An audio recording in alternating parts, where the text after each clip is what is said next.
Good morning, one and all. I'm joined by the motley crew.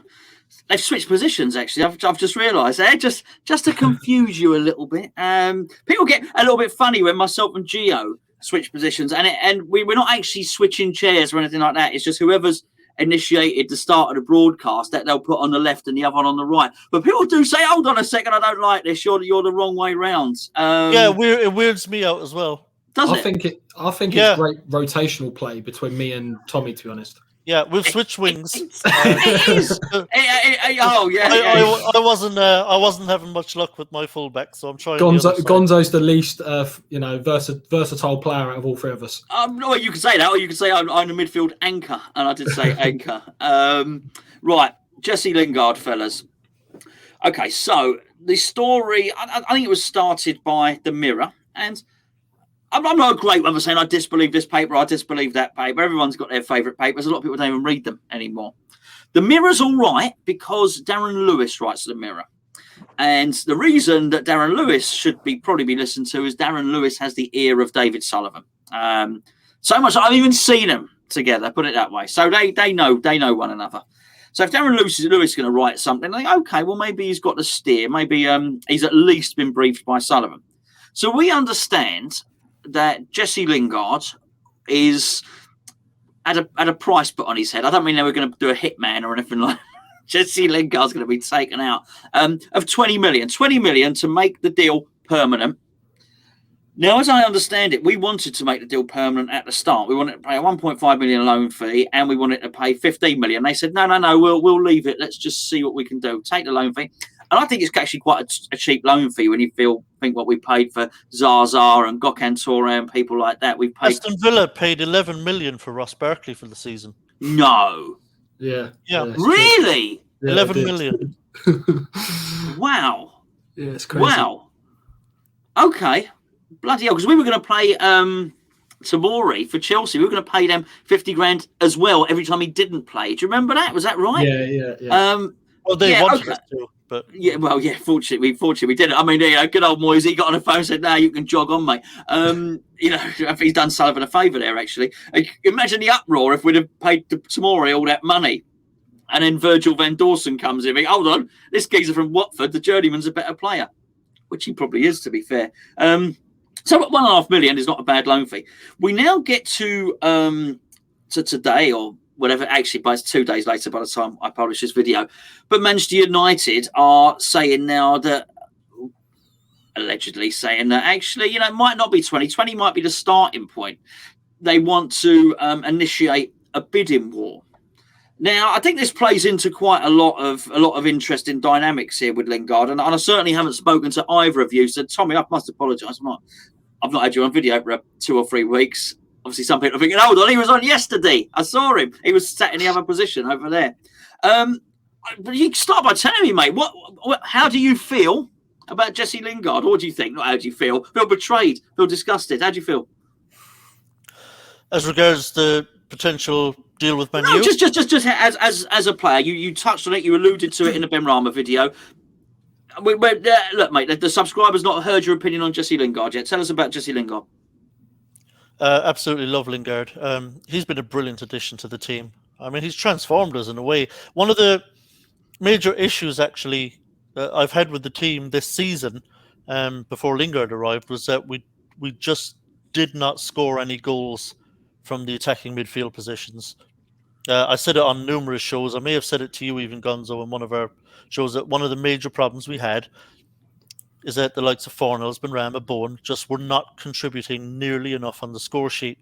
We were relying on Antonio, Souček, people like that to score our goals. Defenders were scoring goals from set pieces. Dawson, I think, was creeping up on who was it, on Bowen, like, for goals scored and stuff, and it was a problem for me. And I felt like if we wanted to have a really great season, then the attacking midfielders were gonna have to start chipping in with goals. So that for me was a major issue.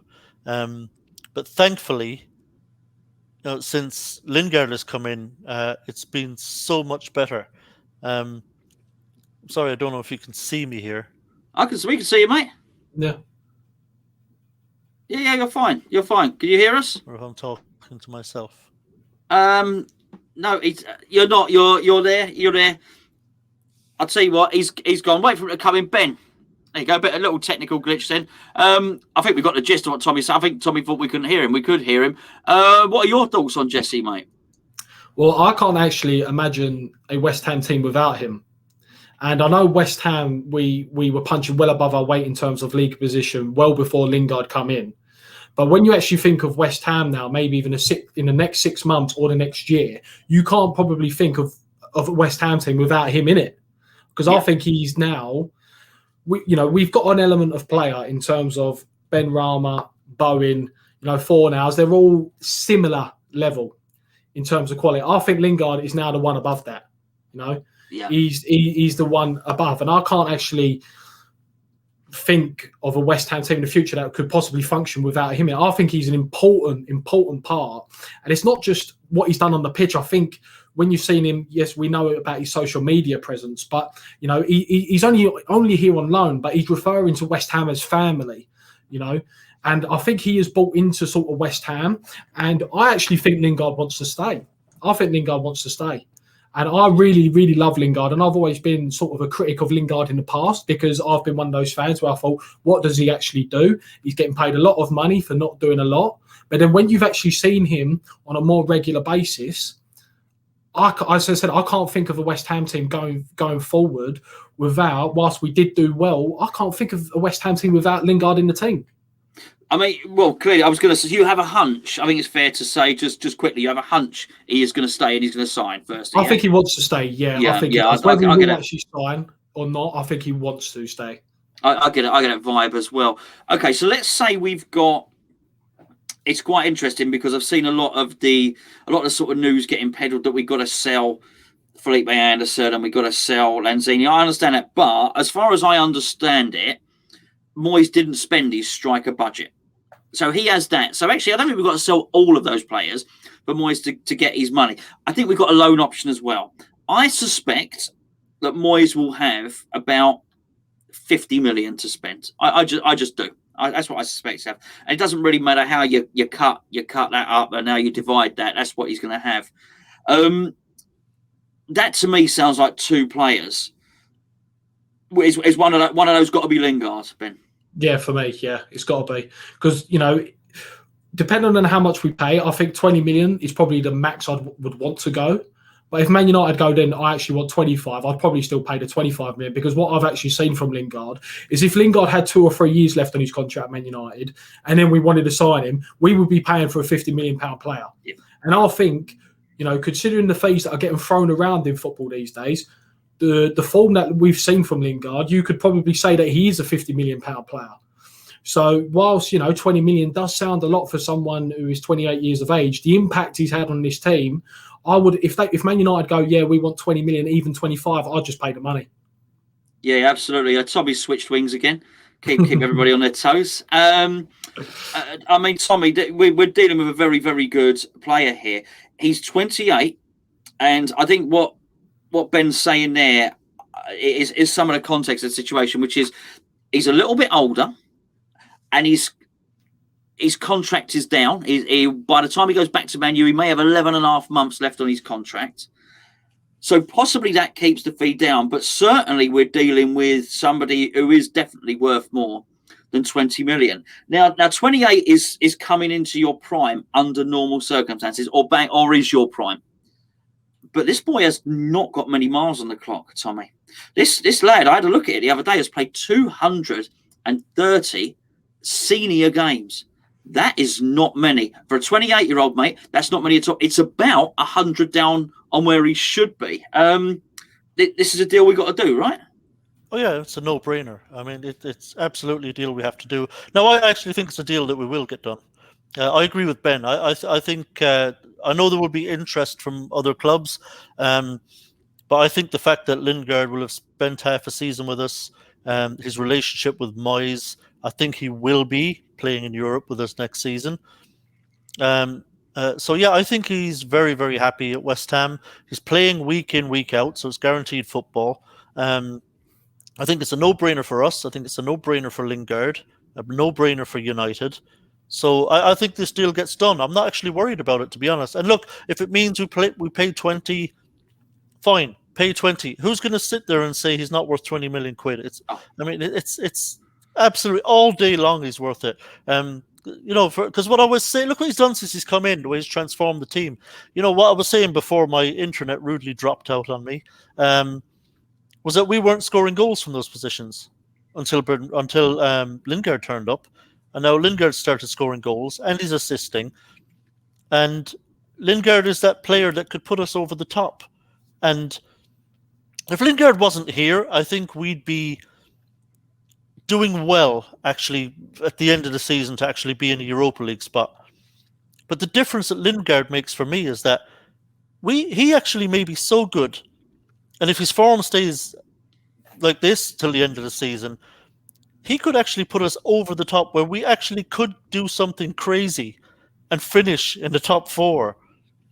You know, so he's that good. So it's a no-brainer. He's just too important to the team. I mean, he's an incredible player. And look, like you said, not that many miles on the clock.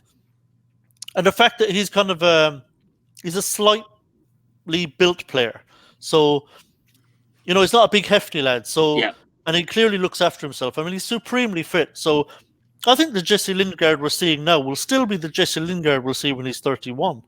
I'd go as far as 33. Yeah, 31, I think he'll still be very quick. He'll still be very sprightly, and he'll still be very fit. And so I don't think we're going to see a huge drop off in Lingard after he turns 30. So if we can get him for 20 million, get him on a 4-year deal, it's an absolute no-brainer. Well, absolutely. And I do think, whilst I mentioned in my previous video, I don't want Lingard to stick his heels in. It does nobody any good at all. Lingard hasn't played enough football. It's no good for him to go back to Man U and say, well, if you're not going to let me go where I want to go, then I'm just going to sit here and leave on a free. That's going to do him no good. And I don't want to be without him. I don't want to sit here and take the moral stand and say, why should we pay that much for somebody? No, I think we've got to make the deal, and I think we've got to do it. I'm going to do this video in a day or two, and I've got to thank John, because a couple of, maybe it's last week, a couple of days ago, last week, I mentioned in a video, I said, I don't know what the form is, but I'd be interested to see what our form is since lockdown lifted. So basically, the end of last season, after lockdown, when we survived from relegation, and this season up to now. And John did it for me. And so thank you, John. And I've not forgotten about you, mate. I will be doing that video. It's just I want to collate a little bit more of it and talk about it. But I'll give you a spoiler now. It's almost a full season. We're 6th. We're 6th. If you take the form from that point, yeah? From lockdown, all the rest to now. Basically, COVID football, since no fans have been back, but I don't want to get into that. It's a separate subject. We're 6th. And that is without Lingard. And this could be our final impetus. It reminded me of many years ago. Remember when Kevin Keegan was manager of Newcastle when they capitulated? Obviously, Ben, you'll be aware of the story, but you're too young. With that cheeky little young grin there, mate. You're too young to remember it yourself. Sour old, crusty old Tommy over there. He'll remember it well. He's old like me. They were going great guns. You remember Tommy? Going great guns. They had a really fantastic team, and then he went and spent big. Now, what had happened was, a little while before that, Newcastle had played. I think they'd played. I don't know. They'd played somebody, and they'd come up against this guy called Faustino Asprilla, and he was magnificent. What a talented player he was! And Kevin Keegan just couldn't resist, and he added this guy to his squad. And they would have won the league, but it just upset the balance of the squad. They had lovely balance. They had Ginola played, if you remember. They had Les Ferdinand was playing. They had a really good Philippe Albert, Robert Lee, just a really, really good team. And it upset the balance. He took one of them out and he changed formation to accommodate this player. And it completely scuppered them. And it was done in sort of winter as well, Whereas I just think this is completely the opposite. And I look at that form from 6th position in pretty much the last calendar year. Well, that is not. John's not extrapolated and calculated that form with the Jessie Lingard factor in there, because I do think he makes a difference. So before we finish, lads, bearing that in mind, we're obviously all massive fans of Jessie Lingard, and we might not. The three of us might not sit together, particularly not in this formation, for a little while. Can we do it? How are we dreaming? Can we get European football? Now we've seen how we play against Manchester City. Is this realistic, Ben? And I don't just want to fob it off by saying just Europa League. Can we get top 6 this season? Yeah, if Leicester could win the Premier League, I think we can. And I'm not saying that as in disrespect to Leicester, but they took things one game at a time, and that's what we've got to do. We've got 12 cup finals.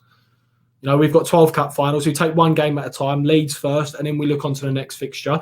And to be honest, Manchester City was the only game out of all the fixtures we had where I thought, you know what, that's the only one where I didn't think we actually had a chance to get anything from the game. And then when we actually played Manchester City, I was gutted that we didn't get a point. Yeah.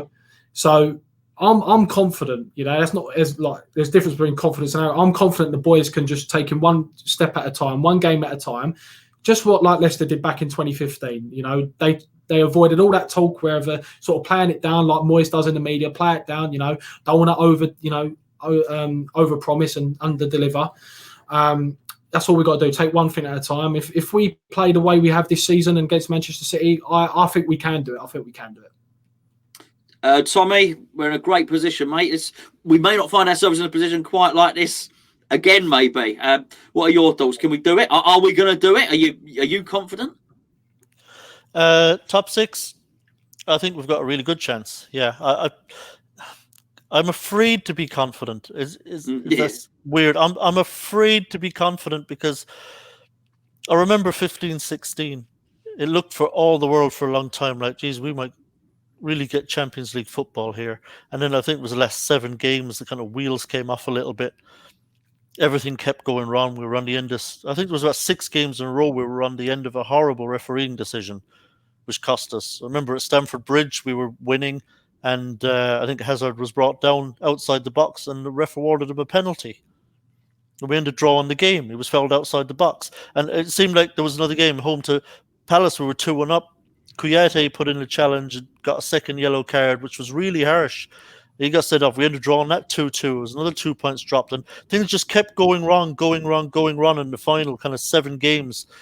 And we fell back in a season where we really, really ought to have finished in a Champions League spot and had a glorious opportunity. So I'm still really cognizant of that there are still 12 games to go. Everton won the other night. They can overtake us now if they win their game in hand, and that's against West Brom. So they might well win that game. And then they'll be ahead of us. And, what if Chelsea jump us? Chelsea are starting to improve under Thomas Tuchel. So, now you're looking at 6th and guaranteed there'll be some other team will go on some bloody run and they'll be on our heels. And so I still think this is really in the melting pot. I'm just hoping beyond hope that our form holds and that we don't have like a bad wobble that any team can get, during the season. I just hope we don't get it at the worst possible time. I also hope we don't get, injuries that we really don't need, to key players. If we lose Souček, for example, if we lose Rice or something like that, another injury to Antonio won't help. So confident might be too strong a word that we'll finish top 6, but I am very hopeful. Because I think if we stay injury-free, I think our form will hold quite well. We don't have a terrible run-in either by any means. So I am very hopeful, but I'm not sure I'm willing to say confident. Because there still is enough time left in this season that it could go wrong again. Like I say, 15-16 is still a little too fresh in my memory. We were going great guns for almost the entire season, and it really was like those last kind of 7 games where it kind of came apart. And I'm terrified, frankly, that something like that could happen again. No, the Swansea game haunts me from that season. I think it always will. Fellas, right, I'm going to leave it there. I've taken far too much of your time, but I do very much appreciate it. Ben Glander, go and search him up on YouTube. He's got a YouTube channel. You should know this. If you don't know this, you didn't watch Jesse's video. If you didn't watch Jesse's video, why not? Tommy will be back. Well, he just always be back. He's like that, ain't he, Tommy? He keeps coming back. Swapping wings. Ducking and diving. But thanks, Tommy. Pleasure. Thanks for having me on, Gonzo. Cheers, mate. Ben, I'll catch up with you soon. Thank you very much, mate. And we'll catch up with the rest of you Probably. Well, no, we'll definitely catch up with you tomorrow. We might be doing John's one where we look at the. See, that just builds up more hope, Tommy. By looking at that league and looking at what we've done over the last 12 months, builds up hope, but maybe not confidence. I'll catch up with you all tomorrow.